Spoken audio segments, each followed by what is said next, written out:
بسم اللہ الرحمن الرحیم۔ اسلامی محفل کے پیارے دوستوں، السلام علیکم۔ ہم امید کرتے ہیں آپ سب خیریت سے ہوں گے۔ ایک دفعہ امام علی علیہ السلام اللہ کے بندوں کو انسانی دماغ کی طاقت کے بارے میں بتا رہے تھے۔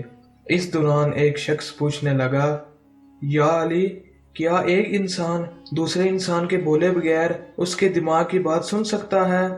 بس جیسے ہی اس شخص نے امام علی علیہ السلام سے یہ پوچھا تو امام علی علیہ السلام نے ارشاد فرمایا، ہاں، یاد رکھنا، انسان کے پاس صرف یہ 5 حواس نہیں جس سے وہ دیکھتا، سنتا، چکھتا، سونگھتا یا چھوتا ہے، بلکہ اللہ نے ان حواس سے مبرہ بھی ایک حواس کو خلق کیا۔ وہ شخص کہنے لگا، یا علی، وہ حواس کون سا ہے؟ اور کیسے ہو سکتا ہے کہ دوسرے انسان کی بات بغیر کہے دوسرا انسان سن لے؟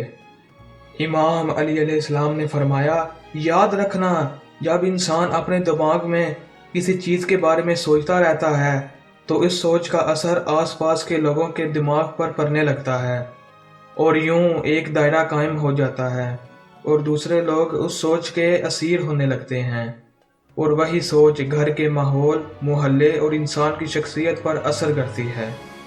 میں نے اللہ کے رسول سے سنا کہ کبھی بھی برا نہ سوچو، کیونکہ انسان کی بری سوچ صرف انسان کی شخصیت پر نہیں بلکہ انسان کے گھر اور آس پاس کے لوگوں کے دماغ پہ برا اثر ڈالتی ہے، اور خصوصاً ان بچوں کے دماغ پہ جو بچے بالغ نہیں۔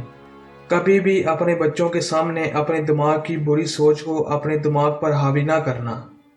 انسان یہ سمجھتا ہے کہ جب تک وہ کہتا نہیں کوئی سن کیسے سکتا ہے، لیکن حقیقت تو یہ ہے کہ بولنا تو صرف بات کو واضح کرتا ہے، بات کو جنم نہیں دیتا۔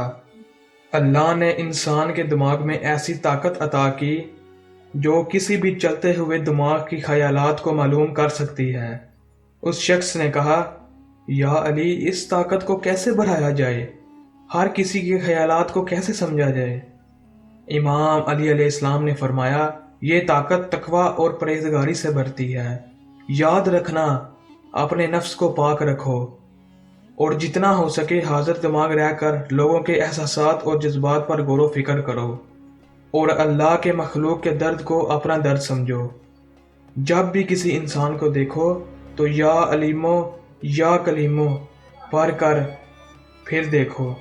جب یہ اوصاف تمہارے وجود میں پائی جائیں گے تو تمہارے دماغ کی طاقت، جس سے تم دوسروں کے دماغ کے خیالات جان سکتے ہو، تم میں بڑھتی جائے گی، اور یوں تم بغیر سنے لوگوں کی باتوں کو معلوم کر سکو گے۔